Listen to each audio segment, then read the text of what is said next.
নমস্কার, কেমন আছেন আপনারা সবাই? আশা করছি ভালো আছেন। আর চলে এলাম একটা রেসিপি নিয়ে। আজকে বানাবো ফুলকপি পনিরের নিরামিষ। তার জন্য এখানে কড়াইতে তেল দিয়ে পনিরগুলো চৌকো চৌকো করে কেটে রেখেছিলাম, সেগুলোকে ভেজে নিচ্ছি। লবণ টবণ কিছু দিইনি। এটাকে হালকা লাল করে ভেজে নেব,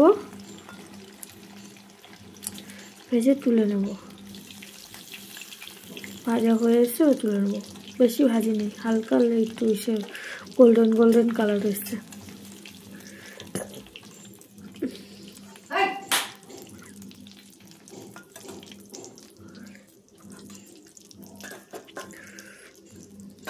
এই তেলের ওপরে ফুলকপিগুলো ভেজে নেব।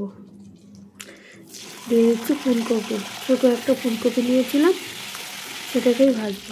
দিচ্ছি একটু লবণ, প্রচণ্ড তেল চিট করছে, কারণ ফুলকপিটা মনে হয় জল ছিল, তার জন্য। ফুলকপিটাও ভাজা হয়ে এসছে, লাল লাল করে ভেজে নিয়েছি, এবার তুলে নেব।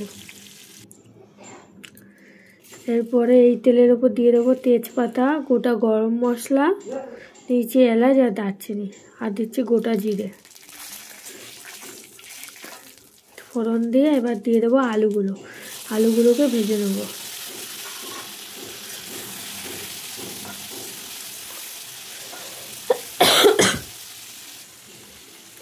এখানে আদা, কাঁচা লঙ্কা, টমেটো, চারমগজ বেটে রেখেছি, তার উপর দিচ্ছি লবণ, হলুদ আর দিচ্ছি জিরের গুঁড়ো।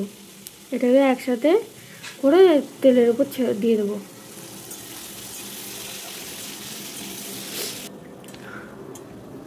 আলুটা ভাজা হয়ে এসছে, এবার ওই মশলাটাকে দিয়ে দেবো। সম্পূর্ণ নিরামিষ রান্না, ভাত, পরোটা, রুটি সব কিছুর সাথেই খেতে পারেন। খুব ভালো হয়েছিল তরকারিটা। এবার এটাকে দিয়ে কষিয়ে নিচ্ছি মশলাটাকে, তেল ছাড়া পর্যন্ত কষবো ভালো করে। বারে বারে নেড়ে দিচ্ছি, নাহলে নিচে লেগে যাবে। এবার ভেজে রাখা ফুলকপিগুলো দিয়ে দিলাম, দিয়ে এই আলুর সাথে কষিয়ে নেব।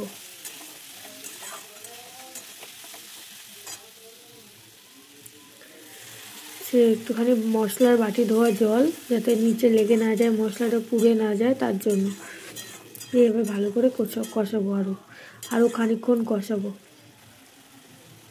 দিয়ে দিলাম পরিমাণ মতো চিনি। আর এই রান্নাটা কিন্তু খুব দুর্দান্ত হয়েছিল। আজকে লঙ্কার গুঁড়ো ব্যবহার করিনি, লঙ্কার গুঁড়ো ছাড়াই কাঁচা লঙ্কা দিয়ে রান্না করেছি। তো মশলা কষে তেল ছেড়ে এসছে। এবার দিয়ে দেবো পরিমাণ মতো জল, আলু ফুলকপিও সেদ্ধ করার জন্য।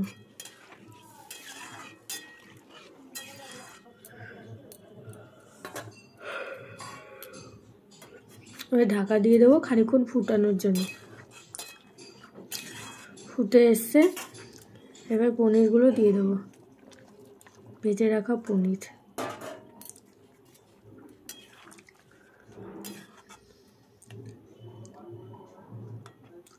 আলুটাও সেদ্ধ হয়ে এসছে, আরও খানিকক্ষণ ফুটবে, আবারও ঢাকা দিয়ে দিলাম। হয়ে এসছে, এবার দিয়ে দিচ্ছি ধনেপাতা, গরম মশলার গুঁড়ো আর একটু ঘি পরিমাণ মতো দিয়ে এটাকে নামিয়ে নেবো। আর জাল দেবো না, গ্যাস অফ করে দেবো। এবার রেডি আমার আলু ফুলকপি পনিরের তরকারি। কেমন হলো আপনারা জানাবেন। Like, comment, share and subscribe করে আমার পাশে থাকবেন, ফলো করবেন। আর যদি ইউটিউব থেকে দেখে থাকেন, চ্যানেলটাকে সাবস্ক্রাইব করবেন। আবার দেখা হবে একটা নতুন ভিডিওর সাথে। ততক্ষণ আপনারা ভালো থাকবেন, সুস্থ থাকবেন। আজ তাহলে আসি, টাটা, বাই বাই।